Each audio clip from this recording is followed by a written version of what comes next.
Joining us now is Frank Zaccanelli. Frank Zaccanelli. Frank Zaccanelli. Frank Zaccanelli. Let's welcome Frank Zaccanelli. Live from the Real News Studios in Dallas, Texas, welcome to the To Be Frank Show. Your host, Frank Zaccanelli, has been in the world of domestic and international business and professional sports for 40 years. And as a former minority owner, president, and general manager of the Dallas Mavericks, he's been asked to comment on current events in the national news for most of his professional career. But what he and many others are really looking for is a place to find just the facts. Welcome to the To Be Frank Show. Hello, live from Dallas. Welcome to the To Be Frank Show, Monday's edition. I'm your host, Frank Zaccanelli, and I'm very happy to be here with you today. There is tons of news out there. We decided again today, based on the amount of information that we want to try to get to everybody, that we're not going to have a guest again today. But I want to make an announcement a week ahead of time that Art Acevedo, the chief of police in Houston, Texas, is going to be our guest a week from today. And as I mentioned on the last show, if you watched the last show, Art is absolutely the leader in police chiefs around the country in terms of really dealing with this Black Lives Matter movement properly, how he's dealing with his city, how he's dealing with the citizenship of Houston. He, as I mentioned on the last show, should be the chief of police of all chief of police. And we'll talk to him about that. So Art's going to be on the show a week from today, and it's going to be a fantastic discussion. He's one of the all-time smart guys, great guys, and he really, I think, has the secret sauce to be able to figure out how do we try to find a solution and get in the middle here. So I'm really excited about that. Our numbers are continuing to grow thanks to the viewership. I really am very pleased with the show. I'm my own worst critic sometimes, and I get to a point where I want to make sure that we're not becoming political. We're talking about a lot of political things, and we'll talk about political things today. But what I don't want to do is become politically biased and be bought off like all these other news people that are out there on cable television and regular television where they've already made up their minds. I mean, the same story on two cable networks, I mean, literally that happens in real time. All you have to do is go to one, then go to the other. And when you do that, you literally think you're an alternate universe in terms of the actual information that you watch with your own eyes. One cable company decides they're going to play the story this way, and over here, the other cable company decides they're going to play the story that way. And it just is unbelievable. And it's all about trying to brainwash, to ghostlight, the viewer, to try to get the viewer to understand their ideology. And shame on them. That's terrible because it's not the way that our free press in our country should work. So we're going to get into some subjects today where we're going to try to break them down and let you make up your own mind about what's really going on. But there's a lot of news out there. Now remember, you can get us at the To Be Frank Show YouTube, the To Be Frank Show Twitter, the To Be Frank Show LinkedIn, the To Be Frank Show Facebook, and the ToBeFrankShow.com. Those are the vehicles that carry our show, and so you can get those anytime you want to get them. And the great news about podcasting, I'm really learning about this, is people can go to these shows in their own time frames. They're not stuck in front of a television at 7 o'clock at night waiting for somebody to come on that spews a bunch of BS. You can get these shows, and it's not just our show, podcasting in general. They're out there, and the beauty is, I think this is show 18, 19, I lost count, but you can get any of our shows. They're all loaded, they're all out there. So that's really the great news about podcasting, and you're starting to see now the major networks, the major cable companies, they're starting to go to this podcasting thing. They know this is a big deal. What I hope is that we're on the leading edge, and then we're going to try to add shows with different hosts to this, To Be Frank network, if you will, which is really going to be something exciting that I'm working on. So we'll get into some of that as we go down the road. So we've got 6 segments today, no guests, just too much news out there. So let's just get to it and let's see where we go. Okay, here we go. Portland, one of my favorite places. Okay, not really. Portland's a nice city. You know, it's a medium-sized U.S. city. But the unrest that's in Portland, the leadership that's in Portland, both at the mayoral level, the city council level, and the governor's level, is just the worst that I've seen, other than the leader of the pack, Billy D. de Blasio in New York. Everybody, no matter what I say, everybody's second to him and Andrew Cuomo. That they have wrecked New York City. Now, Portland is a mess. And you take a look in the news and you see that the violence is not stopping. Okay? We were told, get the feds out in July. Trump sent the feds in.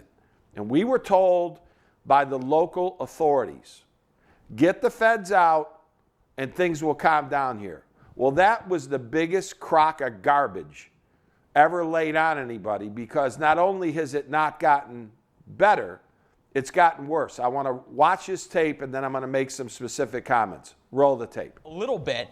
But the bomb threat that was called in closed the federal courts. That was the same pretext that was used back during the Rodney King riots by then President H.W. Bush to call up the Marines and declare the Insurrection Act there and bring in the Marines to stop the rioting in L.A. Have you heard rumblings of that being possible now because the federal courts in Portland can't operate? Well, first of all, this president has not taken any options off the table, and he's been pretty vociferous about that. That being said, what we're dealing with here is people in the order of hundreds, not like Los Angeles in the early 90s with the Rodney King riots, where it was literally an entire swath of one of America's largest cities. So you're literally dealing with tens of thousands of people potentially violent. And, the tragedy here is this is all controllable if the governor would simply continue to back up, she's pulled out her state police, the local police, and bring in her own National Guard. She has over 7,800 National Guardsmen who she refuses to activate to contend with the situation in Portland. So the governor that he's speaking of is Governor Katie Brown. She's another completely off the page, left-wing liberal. And again, if they're off the page, right-wing conservative, which I've got a segment on that today, we're going to call it out exactly as we're calling out both sides. But Katie Brown has 7,800 National Guardsmen under her control that she could send in and clean this out, and she won't do it. Now you got Mayor Teddy Wheeler, okay? This guy's a beauty. He, has said everything under the sun about it's Trump this and it's Trump that. It's not Trump. What this is his inability to be able to control the local situation through the police department because he doesn't want to control it. They want this unrest. And I can't for the life of me figure out how any of that makes any logical sense. But in an election year, and especially this election year, none of this is going to make sense to people because it's not logical. And I'm going to get into how many not logical things through the course of this show today that are out there. Okay? Now, to compound matters in Portland, there was an incident in Wisconsin. Okay? An African American was shot in the back by police. Now, we don't have all the information. I can't even tell you, does it look bad? Does it not look bad? I haven't seen enough to be able to make a determination about what really happened. But given that now, it's all these anarchists need in order to now justify what they're trying to do, not only now in Wisconsin, but around the country. And the problem is, as I mentioned back to you, several shows ago, police are so nervous now about their job, and they're so nervous about doing their job. Now, again, this may be another case of police brutality against African Americans. I don't have the facts here. This just happened, and we're trying to get our arms around the facts. What I can tell you is that the African American victim of this is not dead. He's in the hospital. He's in critical condition, and we're trying to follow that story. But this is adding fuel to the fire that ultimately is exactly what these not protesters now, these rioters and these anarchists are looking for. They're trying to destroy the United States. There's no question in my mind. And why people who are elected officials, Governor Katie Brown, you got 7,800, National Guardsmen at your disposal. Why aren't you using them to keep law and order, to keep the businesses safe? What they tried to do again today, and I'm going to read this, or yesterday, police had to declare a riot because they started a fire in another police precinct, okay? That's not lawful. There's nothing that's a protest about that. Protesters who are not protesters are throwing rocks and bottles at police. I mean, I don't know what people think, what we're supposed to be doing in terms of the police. What are they supposed to be doing? And again, they're not even allowed to do their job. They're afraid of doing their job, which is to keep law and order, arrest people that aren't supposed to do things, and under deadly force where it's limitedly warranted, okay? They have to take care of that. But I think police are running from their responsibilities because they don't want to go to jail. I mean, this has become just so ridiculous now. The lawlessness in the country, the way that the police are now responding, and that's why a week from today we're going to get into this with the number one guy in the country, the police chief from Houston, Art Acevedo. We're going to really get into all this. I may dedicate the whole show. I may not even do a monologue, because this is how important it is that we, the people, try to understand exactly what's going on here. So parts of the police precinct were set on fire, in Portland. Tear gas was deployed. The guy in Wisconsin, his name is Jacob Blake, and the police were called in Wisconsin to basically go there on a domestic dispute. And then something happened. I don't know what happened. I don't think anyone really knows what's happened yet. And then bullets ensued. Mr. Blake was shot. He's now in the hospital. So we got to figure out, what's happened here. But, we're in a situation where the situation in Portland now, there's no question. It's just out of control. I mean, again, I want to be real specific here.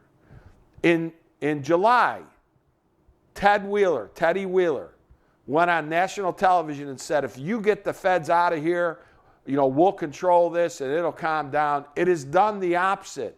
It's the complete opposite. What is the governor doing?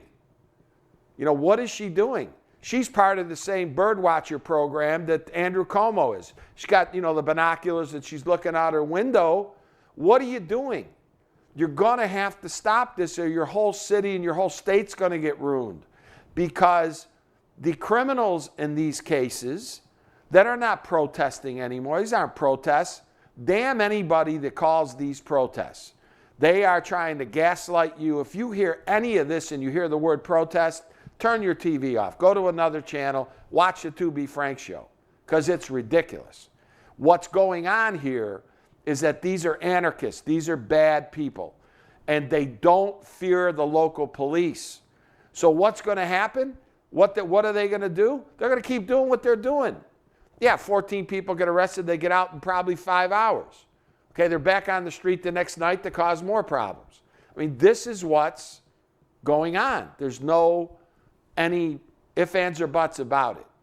So I think we've got to try to understand violence breeds other violence. I've said it on every show. And unlawfulness unchecked is going to continue to go on. This governor and this mayor have done the worst job known to man, other than Bill de Blasio, has done the worst job known to man. It's an embarrassment, and somebody needs to take action. So I'm going to advise the federal government, the Donald he's watching, he's got the sound down, he's the convention and all that stuff. okay? But Donald, now you're not taking the bait. Now send in the feds and clean these places out. What do you have to lose? I understand that a big part of your doctrine this week now with the Republican convention is going to be, if you elect Joe Biden, then we're going to be in a lawlessness society. Okay, if that's your view and that's the case, then do something about it this week. What a great announcement that would be. Okay, what are we afraid of? You call up the governor and say you got 24 hours to put your National Guard in the street and clean this up. If not, I'm going to do it. I mean, this is what the federal government's for. Our country is in complete chaos. And this isn't about totalitarianism. This isn't about, being militaristic. This is about law and order in our cities. This is what we've got to be able to do. Okay.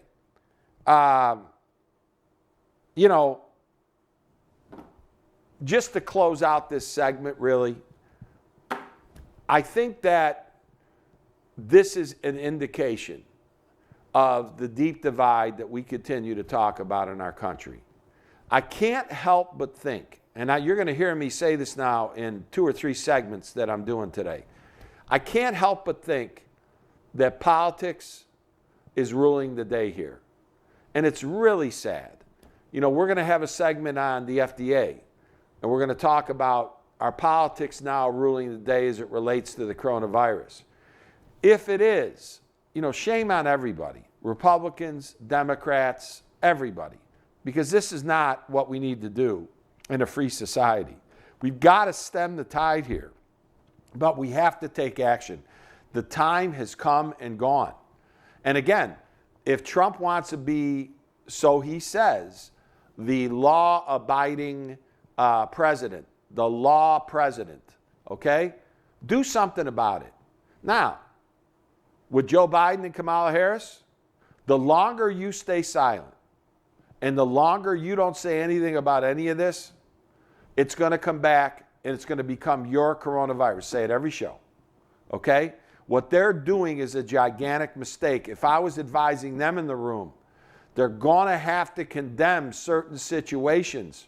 Joe Biden and Kamala Harris should be on the phone with this idiot governor up in Oregon that sits around in her offices kind of walking around, okay? They need to be on the phone with her and say, listen, you need to fix this. The local police and Teddy Wheeler are not going to fix this. You got to fix this. It's the United States of America. So both sides have an opportunity to try to do something here. If neither side acts, then what we have is we just have the biggest mess ever. If Trump acts and Biden doesn't, or if Biden acts and Trump doesn't, then we'll see how this all washes out. So again, Portland's a mess and we're going to keep an eye on it, but it's indicative of where we sit in our country as of today, and it's very sad. Okay, the second segment is about the Republican convention. So you can be guaranteed of one thing, and I don't have all the facts here on this yet because it's only Monday, all right? But every report that I get from our people doing their research is that Trump is going to try to turn this into a Broadway production. Now, I don't have technically any problem with that because the Democratic convention, to be quite honest with you, was all taped and it was boring as hell, all right? Biden's speech at the end, which got really good reviews, okay, he deserved great reviews. To me, it's a bunch of political rhetoric, just like what the Republicans are going to throw out. And Joe was reading from a teleprompter. Where I want to see Joe Biden is when he doesn't have a teleprompter, where he doesn't have prepared statements, and I want to see how he responds to the questions, and then eventually we're going to get into 3 debates. That's what I'm looking for. But Biden did a really nice job on last Thursday night. He gave a speech. It was pretty well received by everybody, okay? And so we've got to see now what this week holds for the Republicans. I think what they're going to do is they're going to be on a complete mantra of we've got to continue to grow the economy. We've got to get rid of these problems in our inner cities. We've got to be able to put people back to work. There's going to be this whole thing. Now, what the Democrats have done a little bit is they've sold out to Hollywood and they've sold out to other extremes in the Progressive Party. Now, I hope that Joe Biden and Kamala Harris can hold the line, because you're not going to be able to govern from over there. You can't govern from, let me get off the screen. You can't govern from off the screen. You know, you're going to have to govern right here. They should take a little study of Bill Clinton. Bill Clinton governed right here. Now, no matter what you thought about him, you know, as a president, about his personal life and all these other issues that he's had to deal with, okay? And all of them are out there. And we're not making any decision on that. But I'm saying Bill Clinton governed from the center, and he got great results. So that's going to become the issue. But with the Republicans, I think what you're going to see is you're going to see a much higher energy convention. Trump says he's going to be involved every night. So you could picture, I mean, nobody loves the camera like him. So you got to assume he's going to be walking around, shaking hands with everybody. He'll be on TV. You know, whatever they think, you know, works for them. Roll the tape. On CBS this morning. Mr. Meadows, good morning to you. Busy day for you, to say the least, so I'm going to jump right into it. Good morning. Sure. I want to jump right into something going on at the White House later this week, and that is the president accepting his party's nomination to run again as president. That is unprecedented in the TV era. The White House is known as the People's House, is generally reserved for matters of state, not matters of campaigning. Why break that norm now? Well, I think this is an unprecedented time, but obviously it's about the president connecting with the American people. And as you know, Franklin Delano Roosevelt actually addressed the nation, accepted the nomination during another unprecedented time. And so hopefully what we'll see is just an unbelievable address to the nation. The president is well prepped. We actually were talking about some of the issues yesterday. And so we're encouraged by what we will see and the American people will see on Thursday. All right. So I'm encouraged that it's probably going to be a little bit more of a lively convention, and a lot of it is going to be live instead of these taped scenarios that the Democrats used. Again, when you look at the statistics, Joe Biden and his speech on Thursday, now this has got a lot to do with a lot of things, okay? So don't read into this like I'm going somewhere with this, but it's a statistic people need to know. From Hillary Clinton's speech on the Thursday 4 years ago and Joe Biden's speech was 21% less in terms of the viewership. Now again, the coronavirus, the taping nature of all of this, the conventions themselves with no people, you can add some things into it. So I'm going to be really interested to see what are the Republican numbers, because I don't really care about the Democratic convention for 4 days. The keynote speech from the nominee was 21% less viewed than Hillary Clinton's speech. So we need to see what the story is on the Republican side. So that's an interesting statistic. All right, I'm going to read some. I want to go into 4 or 5 things about Trump, the Republicans, and everything else. In the news the last 2, 3, 4 days are comments that his sister, the federal judge, has made about the Donald through this Mary Trump, okay? Now, Mary Trump would be ostracized and thrown out of my family if she ever tried to do that crap to one of my aunts or somebody else. I mean, think about what she's doing. She's taping her aunt unbeknownst to her aunt, okay? I mean, this is really insane. But this is getting some coverage, so I want to be able to cover it. So Marianne Trump Berry is an 83-year-old sister of Donald Trump and was a federal judge, okay?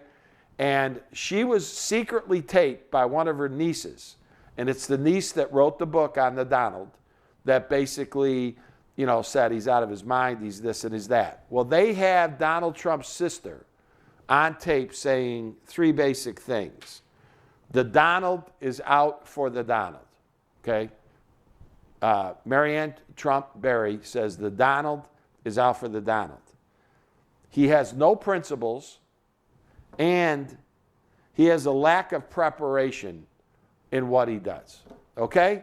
Now, if she would have said that on the record, that would become, for me, much more believable that his sister thinks that Donald's this way. I know sometimes if people are mad at other people and they get a microphone in their face, let alone the niece being wired, literally, wearing a wire against her own aunt who's a federal judge where her uncle is the president. I mean, this is pretty goofy. But the reason I'm covering it is it's got so much play on some of the stations, but some of the other stations, you can't find it for anything. But I want to bring it up here because it is the president's sister, and the president basically summarily dismissed it and said, big deal. Okay? So I don't think it's a gigantic deal, but it's clear that inside Trumpville, there's a lot of stuff going on here. Okay. So now we go to 24 GOP former lawmakers that have now decided that they're going to publicly back Joe Biden. All right? Now, is that a big deal? Well, it's unusual. Now, when they're led by Jeff Flake, and the name fits the guy, Jeff Flake, okay, who's the former, I guess, senator from Arizona, who never got along with Trump, all the stuff. Jeff Flake is one of these really, nice guys that walks around the Capitol and never does anything, okay? So when the Donald comes in with a wrecking ball, which, some good, some bad, okay, created some of his own problems. When he comes in with a wrecking ball, he's going to immediately alienate guys like Jeff Flake. Now, Jeff Flake was also close to John McCain, so now you can understand some of the issues that are being dealt with here. Now, here's my point. 24 that are crossing over, and you saw that John Kasich, that guy is so lost. He gave a speech at the Democratic National Convention. He's standing out in a field. I mean, they had to leave the guy out in the field.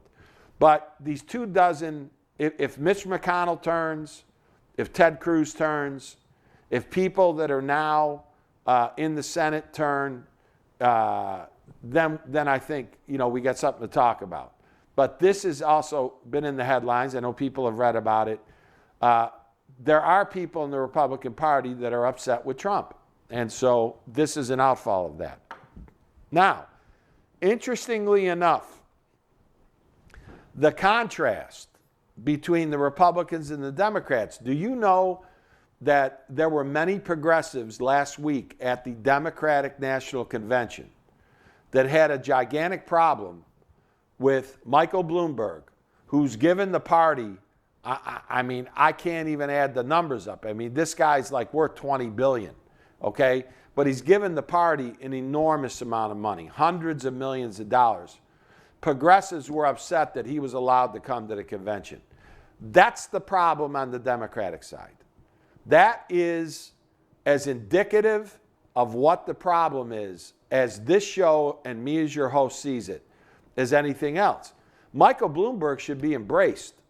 But because he doesn't believe with getting rid of airplanes, cows, and whatever else, then in fact he's to be ostracized from the party? I don't think so. I think that's a big mistake. At the same time, okay, the Donald has created a rift with a lot of Republicans because he comes in with a wrecking ball. And what ends up happening is that there's this gigantic mess at the end, like he's blowing up the whole deal to try to get to where he's going.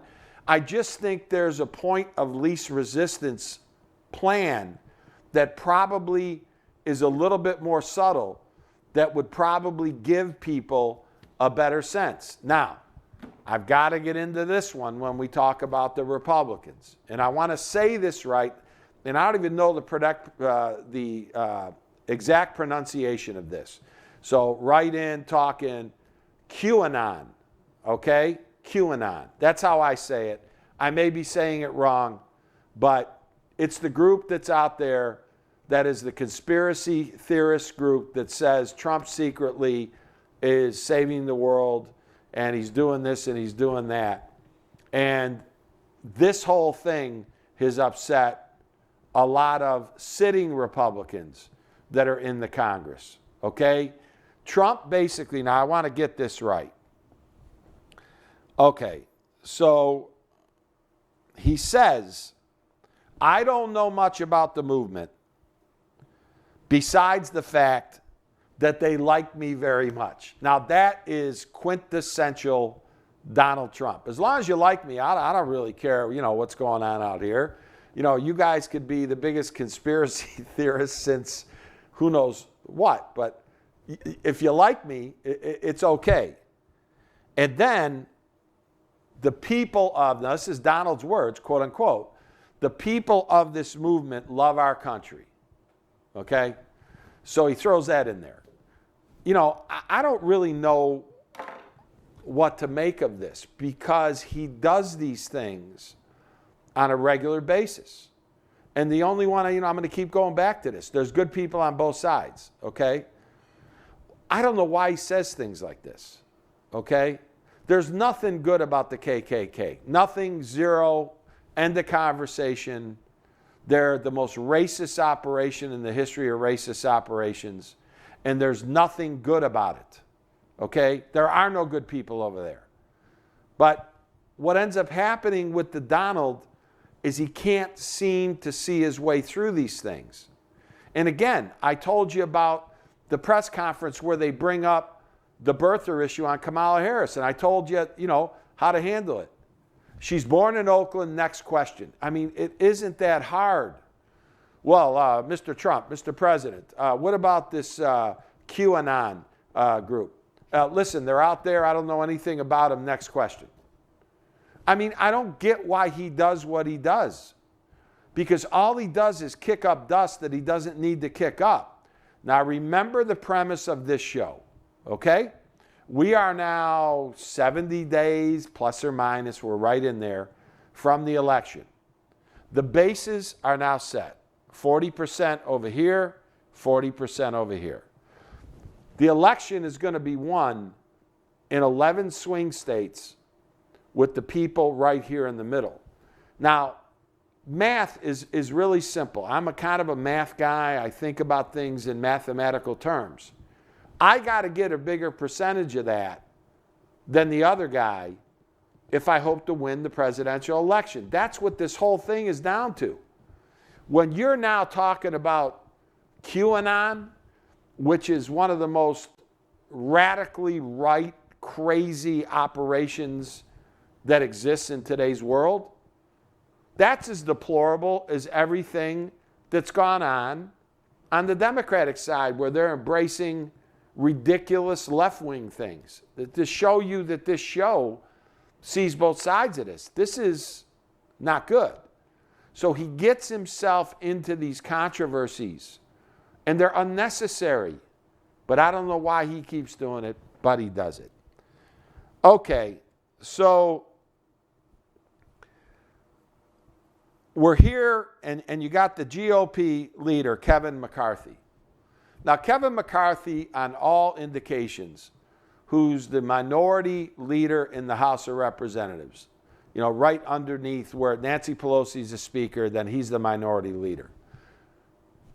He comes out and says these QAnon people need to basically go away, okay?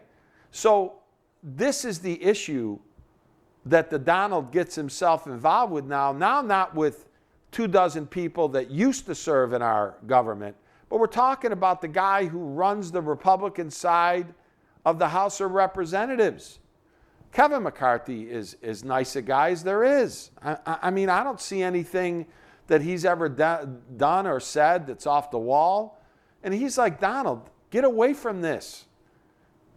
But the Donald's his own man. And so we're going to have to see if what I consider on this show as the host to be some of these missteps are going to calculate 70 days from now into a final determination on the election.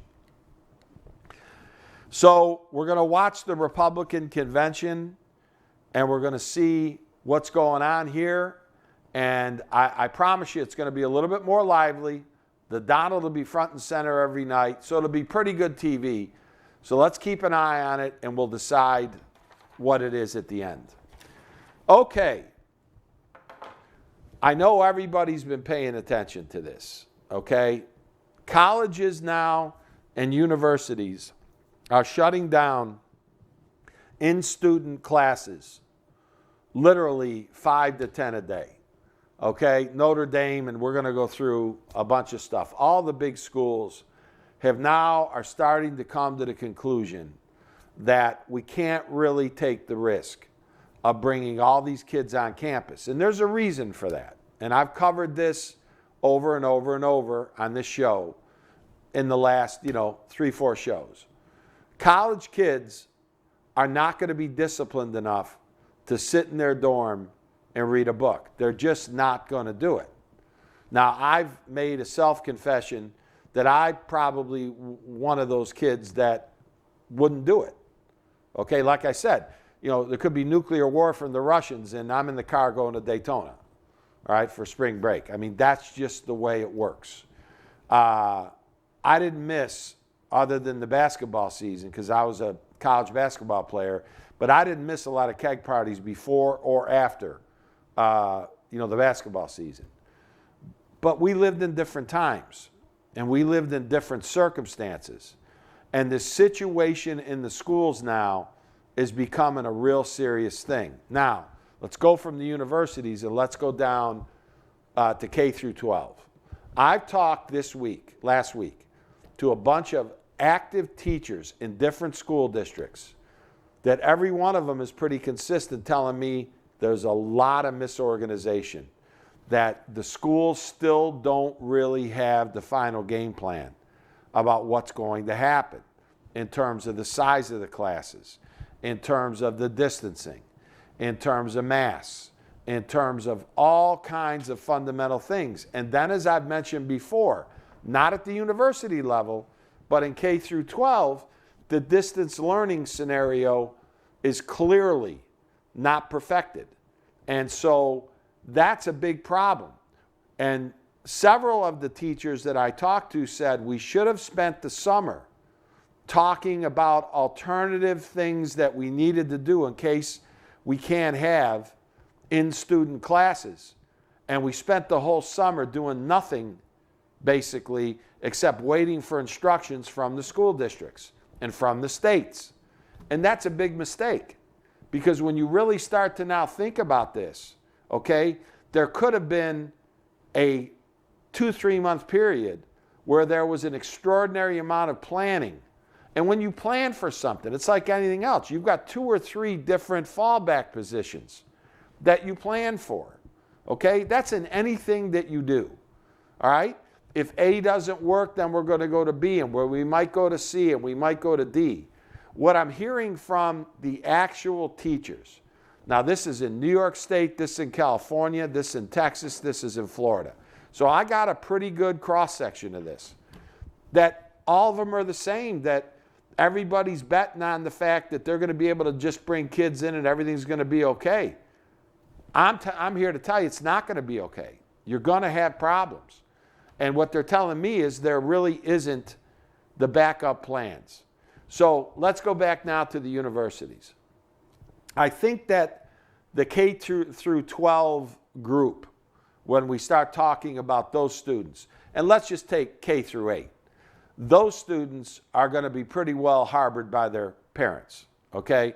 That's going to kind of be taken care of. When you get the high school kids, it becomes a little bit more widespread, but they still live in your house. Okay, so you have some modicum of control. When you get to college, it's all over because they're living on their own and they're all clumped in. I mean, look at these dorms. They're sharing bathrooms. They're doing all kinds of stuff.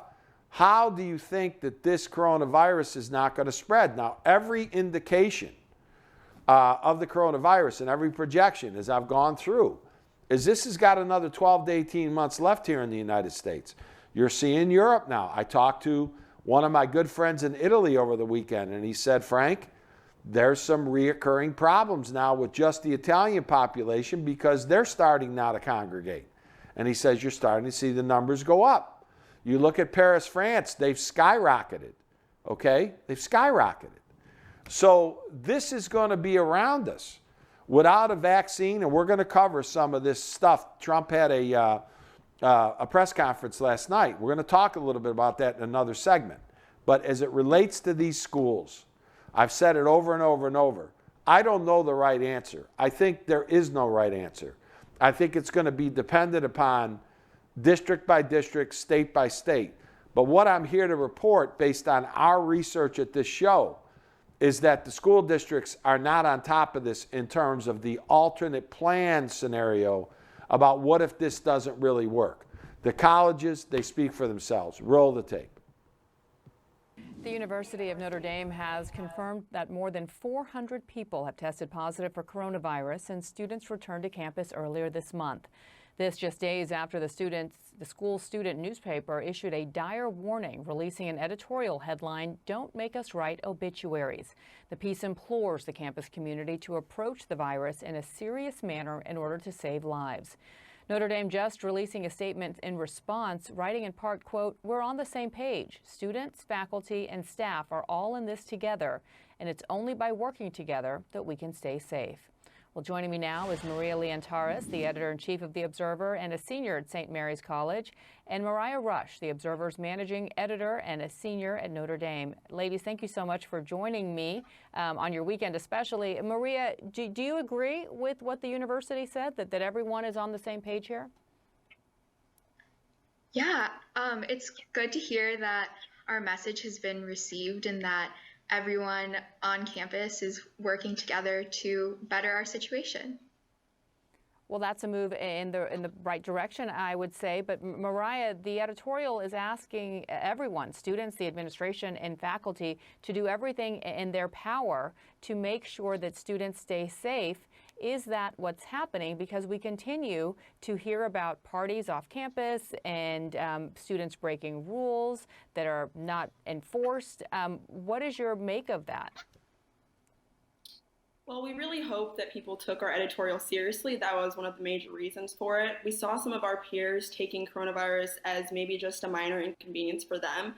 Maybe they just have to quarantine for 2 weeks, and maybe they'll bounce back. But it does have larger consequences for them, since we don't really know the long-term effects on young people, and it has larger consequences for the Notre Dame community and the surrounding South Bend community. Yeah, and it determines whether or not... Go ahead, I'm sorry. And it determines whether or not we'll be able to stay on campus. Well, I think that the writing's on the wall that the on-campus activities, if the kids are allowed to stay, I mean, you've got 20 states, universities in 20 states. Now, this is a statistic, okay, have reported major outbreaks outside of their efforts to put protocols in place. Now, this is in 20 states, okay? This is not looking like a situation that's going to actually go forward. Now, here's an interesting stat, okay? So I told you I spoke to 4 teachers in 4 different states. This is unbelievable. 3 of the 4 teachers told me that they're not sending their own kids to school right away. They have to go because of the union, and they have to go initially. 3 of the 4 said they're going to hold their own children out. That's pretty telling. I don't know how you get much more descriptive than that. Okay, the University of Alabama, big university, has threatened students with suspensions for not following the rules. Good luck, Alabama. Okay, if you think these kids are not going to be going to parties, you know, you probably shouldn't get out of bed in the morning. Okay? Today in the U.S., there's 5.7 million cases and 176,000 deaths. Okay? So now everybody's going to say, well, the death rate's down, this rate's down, that rate's down. If you watch the clip, I thought that the young lady from Notre Dame, when she made her comments, we don't even know the effect on us as young people of catching and getting this virus. See, that's been my contention from the beginning. And it's not just about people in nursing homes. I've mentioned over and over and over What about young married people that are now having children? Okay? What about that whole population and what they're having to deal with? But I thought that was a very apropos comment that was made by the young lady from the newspaper in South Bend for Notre Dame. You know, we don't even know the effects of this yet. I mean, that's something that, again, has got to be something that's on the minds of the younger generation. So my position is really this, is that I don't think that there are any guidelines at all that you're going to be able to put into place that is going to stop this at the college level. At the K through 12 level, again, I think that there's going to be issues. Like one of the things that I know this from my own background. When my kids were in grade school, if one kid got sick in the class, everybody got sick. I mean, the flu passed around and all this stuff passed around. It was pretty immediate when all this stuff happened. You know, if one kid comes in and infects the whole class, then what happens? Then what about when the teacher gets infected? So that's some of what we're having to deal with. Again, I think the Republicans blew it early on. Well, you're going back to school, and if you don't go back to school, we're taking your funding. Now, they've come way off that because I think they now have pivoted, and I know Trump has, on his stance on the coronavirus. He's really pivoted, you know, and so I'm happy to see that he's pivoted. But when you take a look at our children and you take a look at the schooling issue, this thing is really going to be something we're going to follow literally day to day. So we'll keep everyone posted on this. And for those of you that have school children, you know, just God bless and good luck. I mean, you got to make the best decision for you and your children. Okay. The fourth segment is something we talk about all the time. I mean, it's evident in every aspect of our life now, is that the United States of America, the greatest country on the planet Earth, the greatest country ever invented, is in complete gridlock. Now, we've talked about this until we can't talk about it anymore, but it's in complete gridlock. And I'm going to give a couple specifics about things that are happening that shouldn't be happening because nothing can get done in Washington. Nothing can get approved. Nothing can get done. Now, they approved, you know, the CARES Act or whatever the act that was, the $3 trillion, you know, they agreed that they were going to hand all that money out. But from that point, there really is no discussions. The Democrats go and they approve something that they know won't get through the Senate that Trump won't sign. I mean, you know, we're not really getting anywhere. But the United States of America is clearly now in this election year. We're in gridlock anyway because the hate is just so deep and so wide on both sides that, you know, our government is broken. But the gridlock, now let me talk to you a little bit about this. You know, this is probably the worst election time frame in the history of the United States in terms of the hate and the vitriol that's out there. On one hand, the Democrats will literally wreck the country if they have to get rid of Donald Trump. I mean, again, if you can't see that, you're not paying attention. On the other hand, Donald Trump will pretty much almost do anything to get elected. He will almost say anything. He will almost do anything, okay? Because he knows that if he doesn't get elected, two really bad things happen. Number one, his legacy is finished. Okay, Mount Rushmore, Mount Trump, I have to pull my company out. We can't even go by the mountain and put his statue up there, okay? So that's out, all right? But also, in his opinion, he feels that then Joe Biden wrecks the country and takes away from everything that he worked 4 years to do. And on Donald Trump's behalf, he has done some good things for the country. He didn't create the Chinese virus. I'm sorry, we call it the Chinese virus here. Whoever doesn't like it, I'm sorry. I'm not trying to offend anybody. It's not being xenophobic. It has nothing to do with the Chinese people. This is about their government's inability to tell the truth.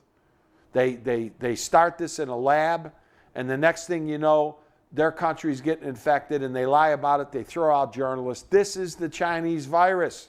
There's not even an argument to that. But having said that, now you're in a situation to where, you know, our economy is wrecked. Look at what's happened here. And Donald Trump, in his, opinion, I'm sure, as he sits back, said, I did a great job with this economy. And he did. And he did. And he put a lot of people to work, and he did. And he got rid of stupid regulations, and he did. He also, took a wrecking ball to any kind of diplomatic approach to anything, and he did that too, okay? But when you look at him and you sit back, you can understand his frustration.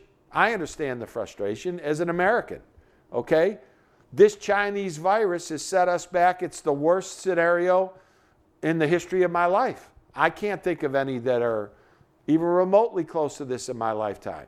So, we have to look at this whole thing. But we're in a situation where going now into this election, this is the worst scenario known to man because the hate is so deep and the stakes are so high that you're going to see ridiculous things in the next 70 days. If you think it's bad now, just wait another 30 days. And that's what's going to happen. So we read in the news that Steve Bannon, the former advisor to the Trump campaign and then actually the former advisor for Trump in the White House, after Trump got rid of Steve Bannon and Steve Bannon went on his own, he got with 3 other guys and quote unquote raised a nonprofit fund to build the wall down on the southern border. Now, to be honest with you, if you donated to this wall, you need to go have your head examined because that's not the job of some quote-unquote nonprofit that's going to go down there and build $25 million worth of wall, which is about, 100 yards. I mean, I don't know how much it is, but it's not a lot of wall. What are these people doing? It's not the responsibility of private enterprise to go down and build a wall on the southern border. Yeah, I'm a developer. You don't do that. And then they say, well, 100% of the funds are going to go directly into the wall. Well, we figured out that didn't happen, okay? Because now, all 4 of these guys last week, the end of last week, just got indicted. Now, I got to say this, and I got to say this forcefully. It does not look like the Trump administration, the campaign had anything to do with this. As a matter of fact, it looks like Trump told Bannon, you're nuts for doing it. So I don't think that the Donald is implicated now in any of this, all right? So we need to stop right there if somebody's trying to implicate. But this Steve Bannon guy is literally out of his mind because he sets this thing up and then he tries to run money through a third party so that he could take out $1 million in fees and other expenses, and he's giving money to some of these other partners. These guys got to be crazy. Okay? You can't do that. But I'm getting back to the divide in our country. Why does a guy from the Trump administration who no longer has anything to do with the Trump administration go out there and get people dumb enough to give him $25 million to go build a wall on the southern border? Okay? Why is that happening? Well, it shows that our lawmakers can't agree on anything. Now, do we need a wall on the southern border? You could make arguments for and against. Let me tell you the argument, though, that is as solid as any argument that you could make, and that is we need to protect our southern border. We need to stem the tide of illegal aliens. We need to stem the tide of terrorists coming through. That's just a commonsensical, I don't care if you're Republican or Democrat. I think you can get your mind around that one. The Democrats, 4 years ago, they were all for building a wall. Now it becomes Donald Trump's idea, so now they're not for it anymore. This is where our country has gone. But this guy, Steve Bannon, who I don't know, I know about him, I've watched him, I've listened to him, decides he's going to build $25 million worth of wall. That's like building like the garage to your house, okay? The $25 million, it takes, tens of billions of dollars to try to, do this. So if you sent money for this thing, Literally, you should go and take one of those tests that Trump and Biden want to take. You know, a cognitive test. Whatever got in your head, you know, something's not right. Okay, but Steve Bannon is a byproduct of a government that's not working, where individual people think now they got to take this on by themselves, and now he's indicted, and it's not good, and he's going to have a lot of problems with this, unfortunately. Okay. The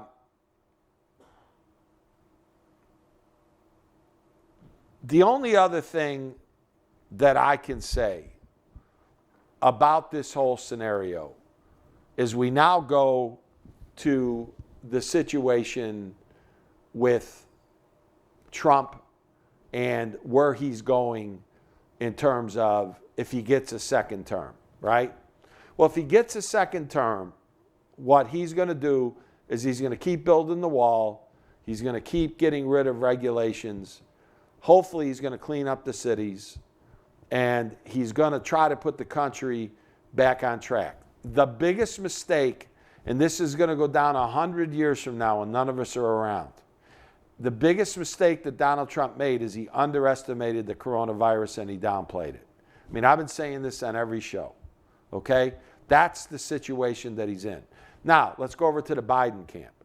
What Joe Biden and his people are saying is we're going to put the country back together. What we're going to do is we're going to bring civility back to the country. The problem with that argument is that he's going to tax the hell out of everybody. Now, he says today, comes out, nobody making over $400,000 a year is going to have a tax increase. Well, that's not what he said, you know, months ago. But now he's coming up with, now we're going to build a floor in. Okay. Well, I don't really know what that means. I don't really understand, you know, that that's going to be the case, because in order to do all that, you got to get it through Congress so he can decide he wants to do whatever he wants to do. But if Congress doesn't approve it, he can't do anything. You can't raise taxes on executive order. So, you know, you're going to have to figure all that out. But the situation now is we need real debates on real issues, so that the country can try to make a determination between the Republicans over here and the Democrats over here. I'm yearning for that as an individual. I really want to now try to understand what's going to happen once this election is over, you know? And these mail-in ballots and all this other stuff has created a lot more confusion. I watched a little bit of the hearing today. You know, in the House, these Democratic guys and these Republican guys, they're beating the shit out of this Postmaster General. You know, this Postmaster General basically does what he's told, okay? But it's all the grandstanding and it's all the stuff, and it's not right. It's just not right. And so, you know, they grandstand for political points, and they're beating the heck out of a guy that's a civil servant, for cripe's sakes. So we're going to see kind of how all that goes down. Have we run the tape on this? Run the tape. Coming back now on our breaking news of Steve Bannon being arrested. That is Trump's ex-political advisor, arrested in connection with a crowdfunding scheme called We Build the Wall. That's what it was known as. It was aimed at raising about $25 million for building the southern border wall, the U.S.-Mexican border wall that Steve Bannon, of course, was a big advocate for. The concept of this is that authorities thought that the $25 million would all be going to the construction efforts to build the wall. Well, now they're alleging that hundreds of thousands of dollars, at least, of that money has been taken now and funneled to fund the lavish lifestyles of those who are associated with the We Build the Wall effort and have been arrested along with Steve Bannon. Steve Bannon arrested with three others, a man named Brian Kolfage, Andrew Badolato, and Timothy Shea, for their roles in defrauding hundreds of thousands of donors with the online crowdfunding campaign known as We Build the Wall. You know, Bannon was a former investment banker. He knows the financial sectors very well. He was also in the media. And of course, he was President Trump's advisor, Sandra. So this is key. It's key because you have these 3 or 4 people who've been arrested now, and we still haven't heard from the other side as to what they're saying about these allegations that a bunch of this money was funneled to fund these lavish lifestyles. Yeah, Trace, Steve Bannon's got a problem. So that's Fox News. Now, the last thing that Fox News wants to do is get on Steve Bannon, but there's really no other way to look at it. So we're going to stay on the story. But again, if you have people calling you up and saying, we want you to donate to this or this or this, private money doesn't need to go build a wall on the southern border. That's what we have our federal government for. The problem is the federal government is in gridlock, and that's what causes these scenarios. Okay, the last segment, and we'll get through this pretty quickly, is how politics is playing a role in the potential cure of the coronavirus. Last night, Trump had a press conference, and basically in the press conference mentioned that on an emergency basis, the FDA has now approved this plasma therapeutic procedure that most people say is somewhat of a lifesaver in trying to help sick people with the coronavirus. Now, this is just as obvious as the nose on your face. If we're doing anything in this country that is not allowing for sick people to get better who have the coronavirus because it's politically motivated, and Trump has alluded in his press conference last night that the holdups and there's politics involved and they want to wait till after November 3rd. Now, I don't know if any of that is right or wrong. I don't have those facts. But what I am saying is, if in any way, shape, or form on either side that a political party is using the coronavirus and sick people who are dying in the hospital as pawns in a political game, then you know what? They need to be run out of the country, because this is something that we just can't tolerate. Roll the tape. I want to ask you about some of the things that the president has said regarding your old agency, the FDA. Yesterday, he posted a tweet that I want to show our viewers. He said, the deep state or whoever over at the FDA is making it very difficult for drug companies to get people in order to test the vaccines and therapeutics. They're hoping to delay the answer until after November 3rd. Most must focus on speed. It sounds like the president is directly accusing the FDA of political motivations. What is he talking about? Well, I'm not sure exactly what he's talking about. I can tell you about my direct experience at the agency. I served in that agency 3 times, twice under President Bush and once as the commissioner for 2 years under President Trump.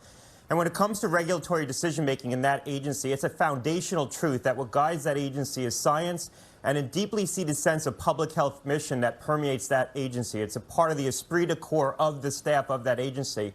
And I know that they know the urgency of the moment. They put out 60 guidance documents defining new ways to bring products to the market more quickly. There are 750 drugs under mid or late stages of clinical development, clinical trials right now.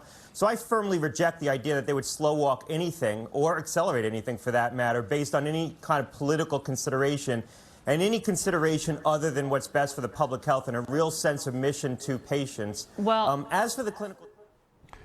You know, 10 years ago, we wouldn't even have had this discussion. We wouldn't have even had to have this discussion. But in today's divided political world, unfortunately, these discussions are necessary. Now, on one hand, I don't put it past a bunch of career bureaucrats that can't stand Donald Trump. I mean, we've seen it in the FBI. We've seen it in other agencies. To put it past them to try to derail Trump and make sure he's not the president of the United States for a second term. On the other hand, Scott Gottlieb, he's a doctor. He worked for the Bush administration. He worked for the Trump administration. He's a Republican. I mean, he has no reason to lie about this. And he completely denounces any idea that this could possibly be the case. Here's the problem. In our world today, there's no trust anymore. I don't trust any of this stuff. I'm trying to dig deep down on this show to try to get some factual content. What I can say is it's not past Donald Trump to say a few things that might not be the most accurate, and at the same time, it's not past the Democrats whatsoever to be in the middle of derailing something for Trump until the election. And if they're playing with people's lives, shame on everybody involved. I mean, that's literally, unfortunately, the status of our country right now. So, in closing on our show today, I really, really think now we need to pay close attention to the Republican convention this week. Let's see if any new ideas or new plans or anything comes out of this, okay? I'm going to be paying very close attention to what's being said. I think that on the fronts of the schools, I mean, we really got to keep an eye on this. I mean, for all the parents that are out there, you know, I wish you the best. You've got to make the best decision for your child because, unfortunately, I don't think there's a one-size-fits-all. And in terms of the unrest in the country, and Portland and New York City and Seattle, and now, unfortunately, in Wisconsin, you know, we just got to make sure that we don't dive into the lawlessness that will have no future for these cities and will have a big impact on how our country operates. Okay, well, that's the end of our show. I'm really happy to have hosted the show for you today. Again, you can reach us at the 2B Frank Show on Twitter, the 2B Frank Show YouTube, the 2B Frank Show LinkedIn, the 2B Frank Show Facebook, and the 2bfrankshow.com. I'm Frank Zaccanelli. I'm your host. It's been a pleasure to be with you today, and we'll see you on Thursday. And don't forget, a week from Monday, we're going to have Art Acevedo, the chief of police for Houston, Texas, that should be the chief for the whole country. And we're going to have a huge segment with him to try to get to the bottom of some of this. So please be careful. Please keep your family safe. Please keep your children safe. And we'll see you on Thursday. Thanks so much for being with us.